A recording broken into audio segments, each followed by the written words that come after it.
Like, what is more important to me? Being traditionally published, having these awards and things to my name, or is it more important to me to tell my story? My name is Haven, and if you don't know me, I have been querying a sapphic romance novel for about a year now. And I told you guys that I would make a year-long update, and this is that update. It might not be exactly what I envisioned, but today I do just want to like really talk openly and honestly about self-publishing and what it means to me, what it means to the broader literary community at the moment. And yeah, maybe if you are in a similar spot or if you have similar thoughts or questions, I really just want to like open up a conversation and think about like the current state of publishing as a whole, um, and what we can do to get our stories out there, because that to me is the most important thing. So, as like the first part of my year-long querying update, um, I don't have the exact stats in front of me right now, but I think in the past year, I probably sent out like around 130 queries, which is a lot, but I have seen people do more. Um, and around like February, probably, of this year, right around when it was coming up to a year, I started thinking about, you know, the amount of queries I sent out, and if I really wanted to keep doing this and keep putting myself out there to agents over and over again. And then I thought about, that moment when you do finally get an agent and you have to think about, like, is this agent right for me? Um, then thinking about the edits you're going to make and the timeline to actually publishing it and all the edits you're going to have to continue making. And then even if the book gets a deal, which a lot of times it doesn't. And, it's a whole thing after the querying stage is done, right? Not that I would even be able to anticipate that the querying stage would be done at some point for this book. So, um, after probably having like 120 queries out there, I had accumulated 7 full requests.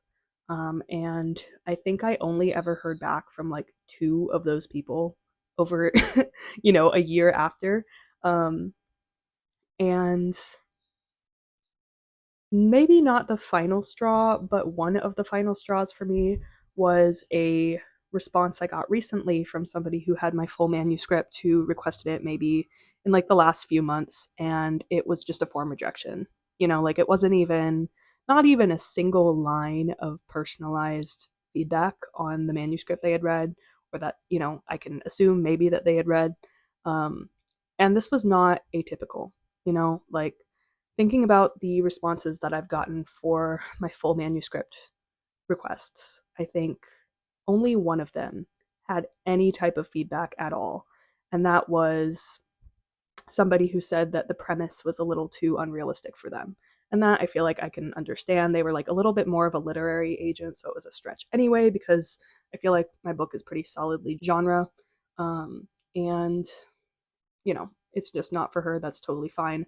But I think it was the constant, like, either no feedback at all, or very long response times, or not getting, not ever hearing from these people again, right?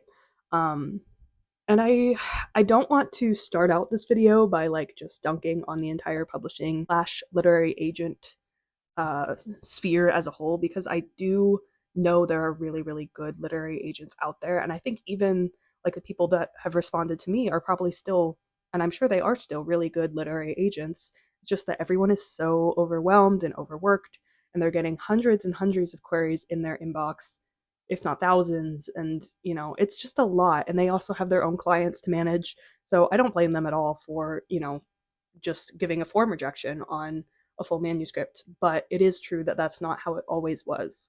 I was talking to one of my professors. If you don't know, I am in going into my last year soon of my Master's of Fine Arts in Creative Writing, which has been a really, really wonderful experience, and I would love to make a full video talking about it at some point. But I was talking to one of my professors, and we were talking about querying, and he was like, yeah, with like the influx of AI queries in people's inboxes, and it's just so much for them to deal with. And it used to be, like you would literally mail people like query letters and pages of your manuscript. And that took a lot longer, but also maybe less competition, less just noise in the inboxes. Um, and now you also have people who are getting book deals just straight off social media. And there's just so much that we have to deal with. And I do think like self publishing and indie publishing is becoming more and more of a viable option. Not that it ever wasn't, but this is part of what I want to talk about with like the honesty and thinking about like genuinely what does self-publishing look like for me? What does it look like for other people? And I think I will be the first to admit that I had a really negative view of self-publishing. I am somebody who has a little bit of like a writing ego, and that's something that I've been dealing with for like the last really since I started grad school. Like on the first day of grad school, I kind of realized like maybe I'm not in this for the right reasons and I want to be in it for more of the right reasons. I've always considered myself a good writer, and I do still believe that I am a good writer. Like I've had enough feedback and enough, readers connecting with me and telling me that my stories mean something to them. And I do feel very confident about my writing. I do, however, also believe that I can always be better, and I am always actively working to get better. I don't think my stories are like the end all be all of writing or anything. To be sure, I think I have read so many stories at this point and writers who are just leagues and leagues above me in maturity and craft and so many other things, right? And I want to get there. I want to keep getting there.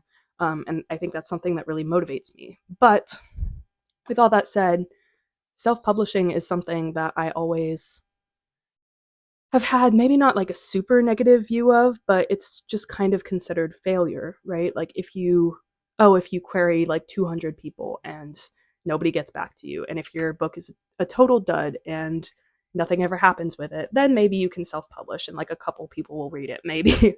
Like that's kind of the idea that I had of self publishing.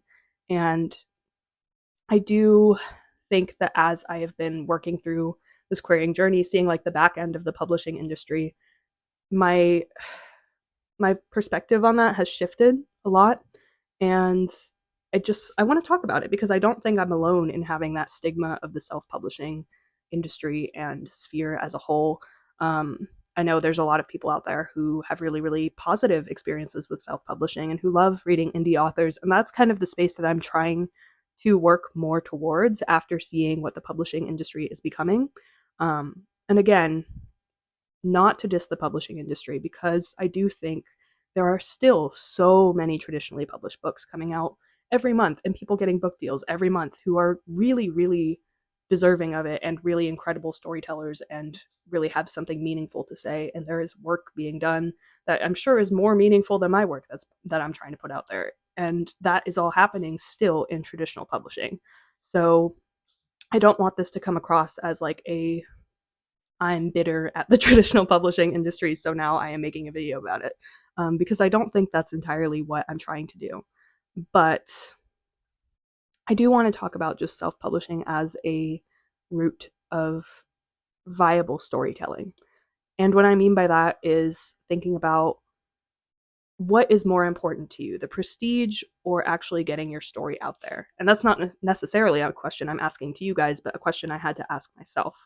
Like, what is more important to me, being traditionally published, having these awards and things to my name, or is it more important to me to tell my story and to tell the story that I have been working on for so long and that I really want people to read and that people have expressed to me that they want to read, and the story that I would have loved to see when I was like a couple years younger, And I think that at the end became more important to me. Um, I want to talk a little bit as well about if you've been in like the bookish spaces in the last couple weeks, something that's making major news is um, a very notable Harry Potter fan fiction is now getting a traditionally published book deal. I think it was 7 figures. And that is happening more and more with fan fictions becoming traditionally published. That's not necessarily exactly what I want to talk about, but I did come from fan fiction and I am still in the fan fiction space. And I think that really gave me a view of writing as something that you share with people for free. like something that you write it, it's important to you, maybe it's important to somebody else too, so you put it out there, people read it, they connect with it. And that for so many years has been my experience of writing, and I think it's a really, really positive experience of writing. Um, and I, of course, will continue doing it. If you know, you know. If you don't, I'm not giving that information out on where you can find me, but that's how it is. So, okay, here is what I want to do with my book and the state of my book. I think currently on Query Tracker, I have maybe one or two full manuscript requests that are still out, that are viable, that are not like over a year old. Um, I'm not necessarily expecting anything from them. I don't know if I'm even respecting a response at all, whether that's a rejection or not. And I think that was part of what motivated me to think about, like, okay, I really want to get this story out there. How do I do that? Um, there is also, like, the saying that if it's not this book, it's the next book. And I have been thinking about genuinely whether I want to try for traditional publishing in the first place with my next book or the next couple books that I write.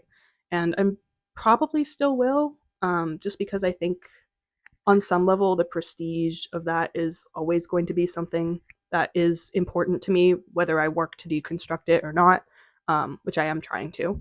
But also because looking into self publishing more, as I have been in the last couple of months, um, it really is a lot of work, and I am willing to do that work, but it's a lot of your time, it's a lot of your investment, it's a lot of your money. And I think there are things you can do and things that are being done to help assist with that, but traditional publishing does smooth a lot of those roadblocks. So I think I will probably still try in the future for traditional publishing, but this story is one that I have been working on for probably 3 or 4 years now. One that I actively wrote probably for 2 years. And I am not somebody who writes quickly. I am not somebody who, at least in the terms of novels, I'm not somebody who is like churning them out once a year or twice a year. I really want to think about what my story is saying, and I want to make sure that I am getting that story to the best possible place it can be before I put it out into the world.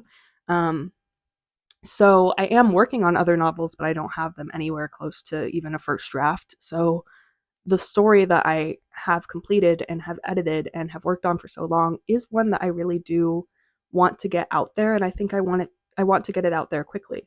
That's another thing about self-publishing is the timeline, and I've heard a lot of other people talk about this as well, thinking about the pace of traditional publishing, which can be a lot slower. Um, so when I started realizing that getting this story out there was important to me, um, obviously I started thinking about, how do I self publish this? What is a feasible route for taking that I can get this story out there with the world? What I have decided to do, first of all, is take the draft that I have right now, which is close to a final draft, and publish that serially as a web series. Um, now, I have gone back and forth over this decision many times, and we'll see how it actually turns out. But I am posting the first 3 chapters of it for free on my Patreon, which, depending on when you're seeing this and when I edit and post it, it will be March 16th, 5 p.m. Central Time, that those chapters come out. So if it's out already, you can go to the Patreon that I will link below and read those chapters if you would like. The rest will be for my Patreon subscribers, or, members, whatever you want to call them, people who, join the Patreon. It'll be, I think, $3 a month for anybody who wants to continue reading that draft of the story as I update it. And I've tried to, include a lot of other little things with it, like audiobook recordings and fan art, and maybe little like contests and things for people who want to draw for it and things like that. So we'll see how that goes. I talked to a couple people about like the legality of it, and I went back and forth over, should I publish all the chapters for free? Should I, do a subscription to, have at least just a little bit of money that I can be making from these chapters while I work on self-publishing. And I think that is the route that I'm going right now. I think another part of the conversation I want to have is charging for your work, and the give and take between, like I said, I come from fan fiction. That is a very free space, and I think it is important that it stays a free space. I have so much work out there currently that you can read for free. And that has always been something that's really important to me, is just getting those stories out there and having a conversation with that storytelling. Um, but I talked to a couple people about this, and I was like, I do want the money that I make from this Patreon to be going towards self-publishing costs, like buying ISBNs and things like that. Um, and commissioning a cover artist and all the little costs that add up. I don't think you have to pay a lot to self-publish, but I do think costs incur naturally as you're working on that path. So I do want to be able to make a little bit of money to go towards that. I also want to kind of weigh in on the conversation that we don't all have to be starving artists, and that the romanticization of the starving artist is kind of harmful in a lot of ways, like thinking that if you really love your work, you shouldn't charge for it. Your work should always be free, like things like that. I think that, if we are asking reasonable prices, it isn't out of the question to ask people to invest a little bit into the work that you have made. And I think that shows respect for yourself and respect for your craft. Um, and because I do have so much work that is freely available to read, I feel like I have reached a place where I can just ask a little bit of investment for it. And if that is not for you, that's totally okay. I I will never say no to, like, once this book is published, sharing it with a friend, getting it from the library, finding a PDF online. Honestly, that's totally fine by me. I just want people to people who care about it to be able to invest in it, and I think that is fair. I don't know. If you have thoughts about it, you can totally weigh in the comments, because it is an ongoing conversation and something that I'm trying to decide with myself, with my friends, with fellow people who are in this space. Um, but, at the end of the day, a lot of it does come down to I can't do this for free. Like, I do not make very much money, and any money that I am making from this is more than I had before. So, that is like the material reality of it. But trust me, if I could publish everything for free forever, I would. And yeah, that's just the truth of it. But anyway, okay. So that's kind of where I stand right now with the web series. If this is published on Monday, we'll see.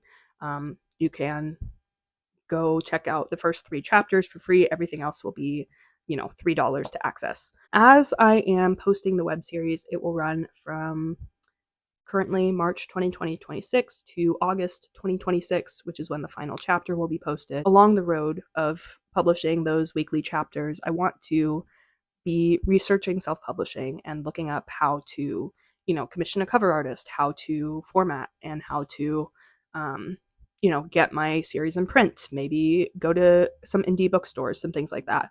So I will be trying to document some of that process for you guys also, as well as for myself, because this is something completely brand new that I'm trying, honestly, without a lot of, like, idea what I'm doing. And I think that is really terrifying, but I think it is also something that is important to me and that I just want to try. That brings me to another section of this. Sorry, this is very unstructured. But I think this is part of just like the sit down chat that I want to have and that maybe we need to have. Um, as authors, as people who engage in self-publishing and publishing in general, and whether you are drafting a book, whether you've finished books, whether you've queried them, like, I just think this is a conversation that needs to be had, and I know people are having it, so I want to, like, weigh in on that.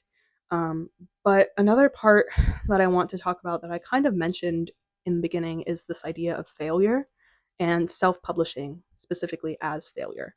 um, First of all, I'm kind of 2 minds about this, because genuinely, I don't believe that it counts as failure, right? There are very successful self published authors, there are very successful indie authors, there are people who, their book gets out to 10 readers, and that still is what they consider success. Um, and I think that's great. I think that is honest and true, and something that we should all be striving towards is, defining success for ourselves. And even if that means like 5 people read it, 10 people read it, that is success to you. And I think that's great. And the other mind that I have about this is the part that I've always had a writing ego, and I want my book to be successful in a more like traditional sense, in the sense that, it's a bestseller, or like thousands of people are reading it and everyone's talking about it and it gets made into a movie, right? Like that is, I think, the version of myself that I'm always trying to work against and say, like, you don't have to have all of those things to be successful, even though the other part of me is saying, like, yeah, you do. Um, so that's just part of it, and I think that's always going to be part of it. Um, but it is something that I'm working to deconstruct, and I think a lot of people should work to deconstruct, because I look at people who have that version of success, and I don't necessarily think I always would want to be in their place. Like, there are a lot of books that get adaptations that are very widely popular that are not books that I would consider like really meaningful storytelling. And that's not to diss on any specific popular books that are out there, because I don't want to do that. But there are also books, that I would consider meaningful storytelling that are very popular, and then they get like poor adaptations or poor faith critiques of their work. And, there's just a lot that goes on when your book really blows up like that. And I don't think it always has to do with the intent or the honesty behind the story. So that's part of my take on that. Um, but yeah, I think it is the like final goal in mind that I want people to read the story. I want, hopefully, it to mean something to someone. And that really is what I want to consider success. And in that sense, I have beta readers who have read it and loved it. So it would already be successful in those books. And that's part of what I try to keep in mind. But yeah, so thinking about not necessarily failure, but an alternative route and what that means to you. So, as I am working on my self publishing journey in the next couple of months, who knows how long it'll take? It could take up to a year, depending on like, there's so much I'm trying to learn about getting ARC readers and like marketing your book and getting it in bookstores and doing book signings and all of that stuff. And who knows if I'll even get to all of those steps. But part of it is, just things that I'm going to have to learn to navigate and that I want to learn to navigate.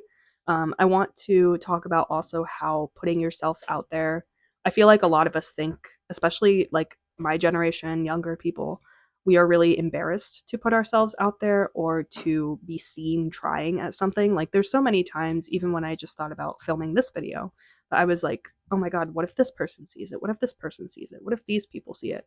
And what are they going to think if they see it and they watch it, and or they even just see me trying? Like, for so long I was so scared just to make an Instagram account to promote this, because I was like, the second I do, it's going to be real. It's going to be something that I am like perceived as trying for, and that I think is terrifying. It's really scary.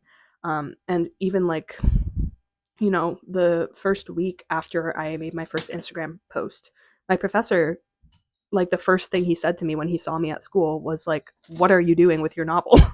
I was like, "I don't know. I don't know what I'm doing with my novel." Um, so it is scary, and I think that's something that we have to recognize and that we have to face, because you're not writing for those people, right? You're not writing for the people who are going to perceive you as failing, whoever those people might be. Because what are they doing? What are they doing that they are so successful? And that might look like something else for them. Um, but yeah, I think in service of the stories that we want to tell and the readers that we want to connect with, it is important for us just to go for it at like all costs. And that's what I'm trying to do.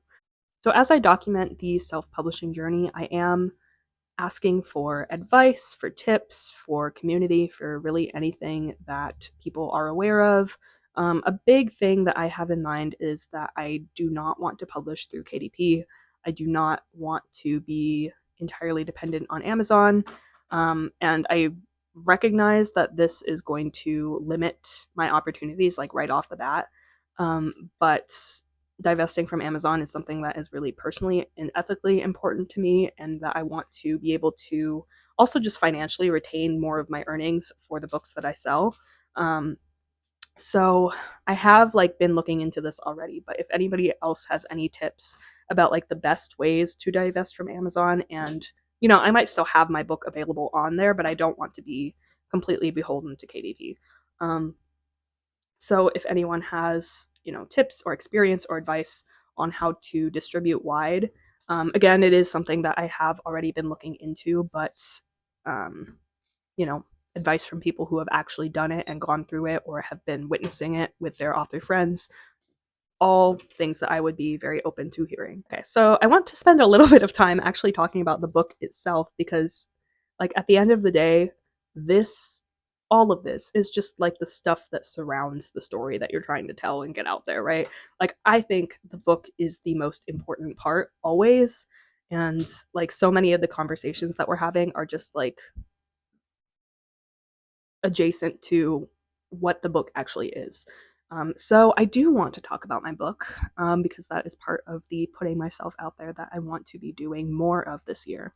So my book is called Crush. It is about four girls in a band, specifically the lead singer Melody, which, yes, cheesy name. I know I'm a big fan of cheesy names. But the lead singer Melody is a closeted girl from small town Florida, and she is in love with her best friend Kai, who is the band's drummer. Kai is a transgender girl. She transitioned when she was little. They have been best friends since they were in kindergarten.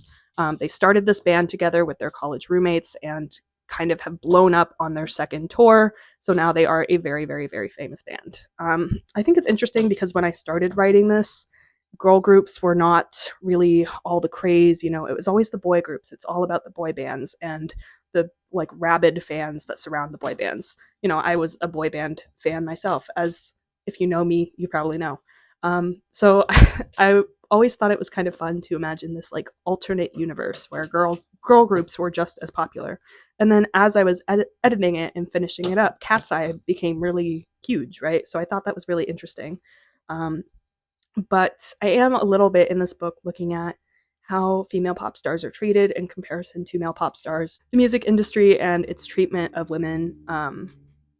At the same time, I would not call this like a super researched book in terms of the music industry. I don't want to make any claims that I am trying to like 100% accurately, good faith depict what it is like to be a pop star in the daily life, because to be honest, I just did not do that level of research, and I think that's okay, honestly, because the main part that I'm trying to tell is about being closeted and what that means for you when you are in the public sphere. Um, and when you have like religious trauma and the like idea of trying to come out when you are so just perceived in every way by the public, by your fans, by your manager, by like literally everyone, by the girls in your band, by the people who have known you your whole life, by the girl you're in love with, right?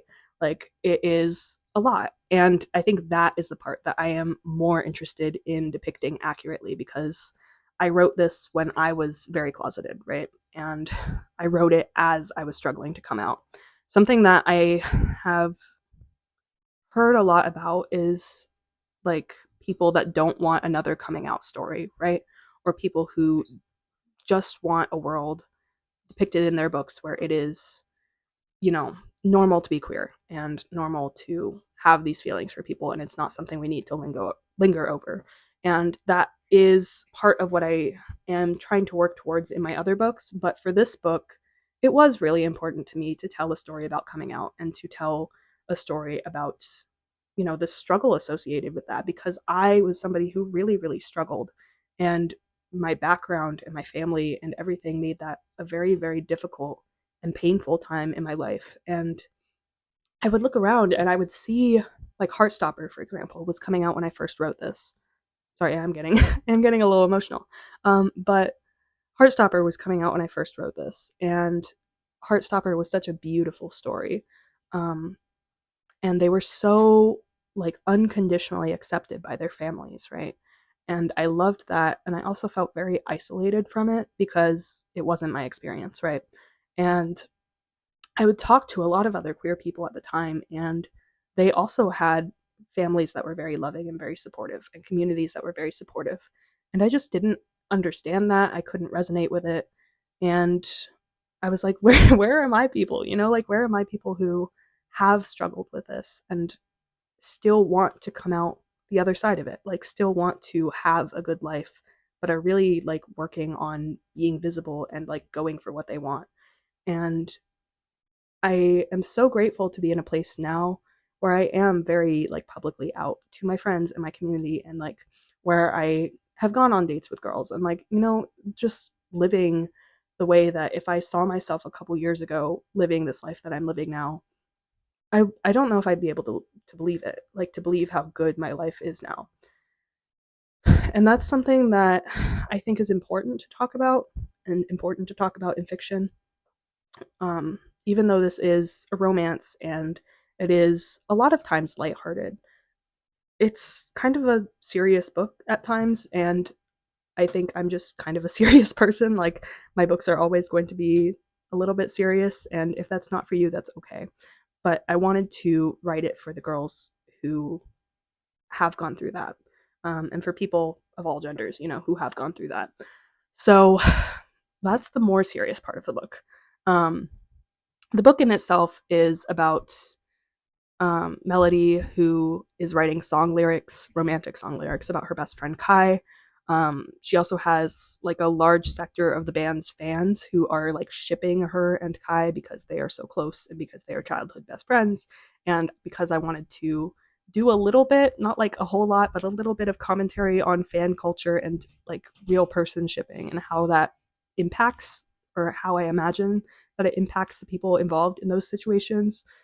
Because what if you are closeted and like everyone is dissecting every single move you make towards your best friend? Like, it's a very interesting position to be in, and one that I really wanted to write about. Also can be like really sad at times and really hard at times. But yeah, so that is the position she's at the beginning of the book.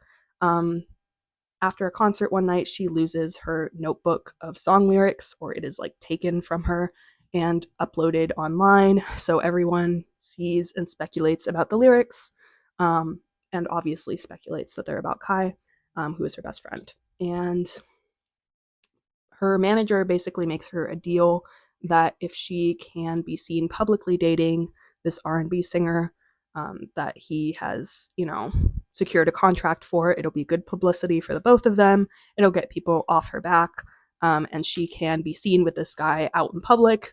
They can be publicly dating, and it'll solve both of their problems, right? So she meets this guy Jay, who is an R&B singer, new up and coming. He is also gay, so they bond a lot over that. It's like a fake dating, but not dating the person that she ends up with, because they are both very queer. And Jay is just a lot of fun. He's a great character. I really love him a lot. Um, he's just like very relaxed and like comfortable with himself, and in a lot of ways like the type of person that Melody wishes she was. But because she's so embarrassed about this situation and about, the public speculation of her and Kai, she does not tell the girls in her band that this relationship is fake. She lets them think, along with everyone else, that her and Jay are really dating. And Kai, who has, had feelings for Melody for a long time, tries to get over them in many ways. She has many vices, which include sleeping around a lot and drinking a lot.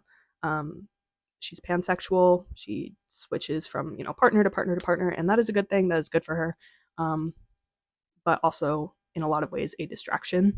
So she kind of crashes out a little bit, and we see a lot a lot of guys crash out in this book.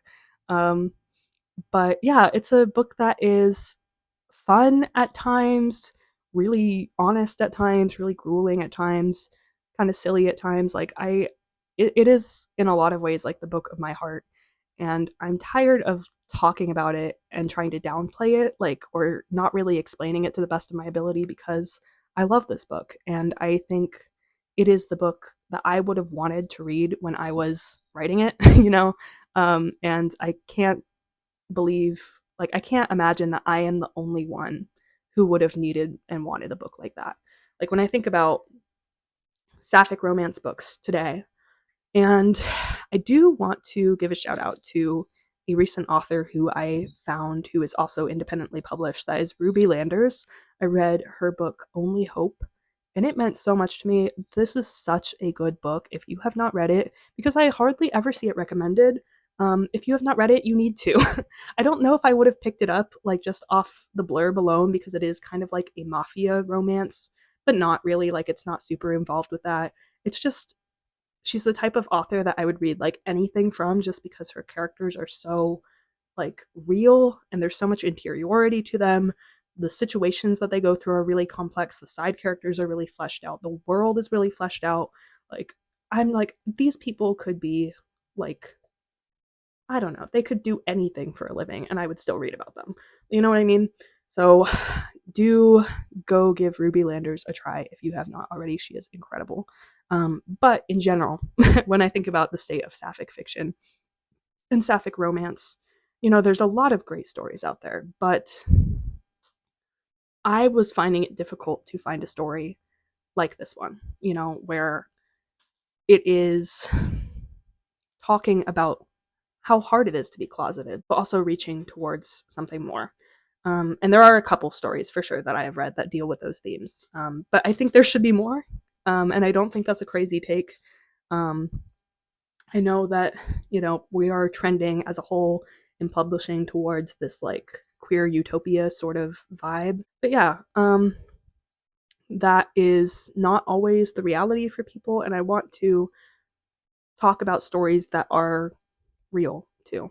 Um, and, my subsequent books, like the one I'm working on now, the character's queerness is not necessarily like a big hurdle that she has to get over. So that's not always what I write about, but it was at the time what was important to me to write about. So if you want to follow along with the chapters as they are being published, you can check out my Patreon. Or I'm sure at some point, probably in a couple months, I will be looking for ARC readers. So honestly, just follow along with me. I'm going to link my Instagram too, which is the main place that I will be posting updates.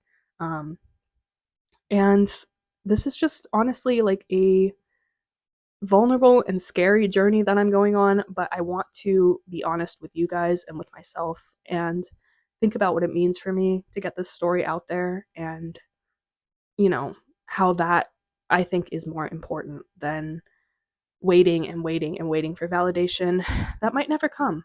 Um, I think that was also one of like the biggest incentives to go towards self-publishing, because I feel like I keep waiting for people to tell me that this story is valid and that this story deserves to be out there. And I kind of just realized like I can do that. I can realize that this story is valid and deserves to be out there, and I know that it is. I don't think it's perfect. I think, I can imagine a million critiques of it that are probably all valid. Um, and I am working on my last developmental edits currently to try and get this book to the best possible place it can be in. Um, I think my books hopefully will continue to get better as I go. I don't think this will be the best book that I ever publish, or ever write, but it is a story that means a lot to me, and I don't think that counts for nothing. So that is most of what I wanted to talk about. Um, Also, like as a last note, thinking about the creative freedom and the creative control that comes with self-publishing, like just in terms of something as simple as being able to like have direction over your own cover art and things like that, and like your own formatting and your own editing. And there's just a lot that I think, because I am kind of a control freak, like the more I think about it, the more appealing it is to me. um, that being said, if I ever do get traditionally published, I do think working in a team is really valuable, and, having that input and that advice and those different opinions, all really, really important. But yeah, I am a little bit of a control freak, so I think self-publishing appeals to me for that reason. So hopefully this was a, you know, validating story to hear, or just a valuable conversation. I do want to talk more about self-publishing. I know there are people who are already talking about it on here. Brielle is one of them. I can't remember her last name, but I will link her handle in the description below. If for some reason you haven't heard of her, she's really great. And I think she has really interesting opinions on self publishing and writing in general. There is a writing podcast that she is a part of that is brand new. I think they only have one episode out, but I watched it. It was wonderful. And really, honestly, just like a lot of things that I've been thinking and that I maybe needed to hear. So hopefully this can contribute a little bit to this. You might disagree with me on some points. That's totally fine. There are people with more experience in this industry than I have, and I am realizing that more and more as I go along. Like, I do not know everything, and I am learning so much, and I am always open to learning more and to changing my opinions when I am presented with new information, right? And I think that is something we should all strive towards. But yeah, before I yap any longer than I already have, you can check out my Patreon, you can check out my Instagram, you can comment below, and there's a snowmobile going by right now. Huge blizzard outside, guys. It is the middle of March. When I moved to Minnesota, I did not think, I mean, I did, but also I didn't, I didn't think that it would be blizzarding in the middle of March. So anyway, that's why it's good to be making this video right now. That is about all I have for you. I am going to try and keep up with YouTube more and continue documenting because I really find like the comments that you guys have been leaving very valuable. And it's just nice to connect with other people who like understand what this industry is like, what this process is like, and how long and difficult it is with a lot of times like nothing to show for it to people who aren't in the industry. So yeah, that's most of what I'm thinking about. Thank you guys so much for listening to this whole thing. If you did, hopefully this microphone helps. We'll see in editing. Hopefully the brightness is also okay. For some reason, it's usually way too bright. That is something I haven't learned how to fix yet. Um, Anyway, thank you very much, and I will see you in the next video, whatever I choose to make that about. Bye.